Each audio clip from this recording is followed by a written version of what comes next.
I kind of went crazy. And it wasn't for years later did I find out, that I had like actual mental problems, you know what I mean? That I needed to be medicated, uh, steadfast in the shit that I was doing. I shouldn't have been drinking. Well, I regret everything I've done in my past, and I'm sorry. You know what I mean? To anyone who I've hurt, I apologize. I don't know what else to say. You can't change the past, but if I could and take it all back, I would. I'm deeply sorry. It haunts me every day, the things that I've done. But you can't change it. In your past, it kind of defines you. You know what I mean? I don't want it to be too emotional, but, it makes me sad.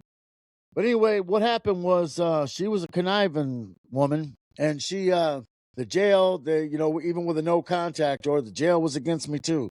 They let her come up there, and she says, "Hey, look, sweetheart, if you don't sign this house over to me, we're gonna lose this house, and you ain't gonna have nothing." I'm like, "Look, I know I fucked up and everything, but I'm hoping you're gonna stay with me through this. I don't think it's gonna be."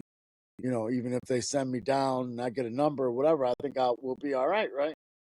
Like, oh yeah, baby, we're gonna be just fine.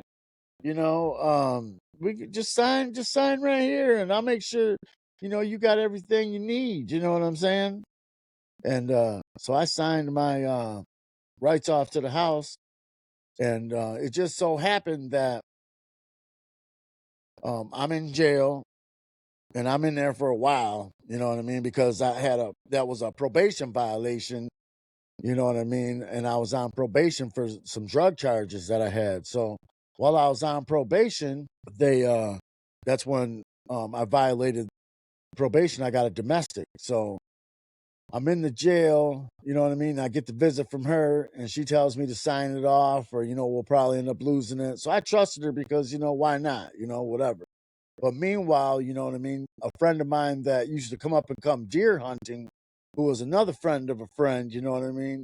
He kind of swooped up on her and he was a little bit more well off and whatnot. And it's a funny story is because don't get all excited what you wish for, motherfucker.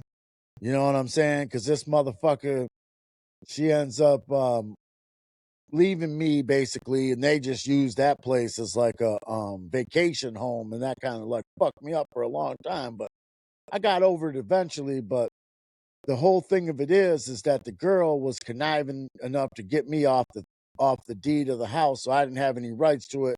And then when I got home, all my shit was gone, and basically what she was gonna give me was in like trash bags and shit. I actually had to kick in the fucking front door to get the shit. Then I found my shit in a corner in trash bags. Everything I owned, everything that I'd done to the house and everything else is just in literal trash bags. So I said, fuck this shit. I took everything out the motherfucking house.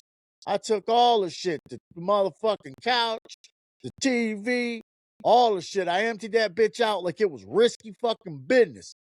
And took all that shit, threw it in my truck, and got the fuck up out of there, right? Next thing I know, um, I end up going to jail. Or no, what happened was she called the police on me. You know what I'm saying? And the police come visit me, and I'm like, man, look, I'm in jail. Yeah, I realized I signed off for the place, but my shit's still in there. I went in there because I didn't have a motherfucking key to get in there.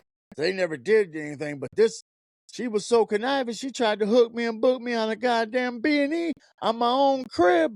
That's how crazy these girls are out here, trying to get me on a B&E on my own crib.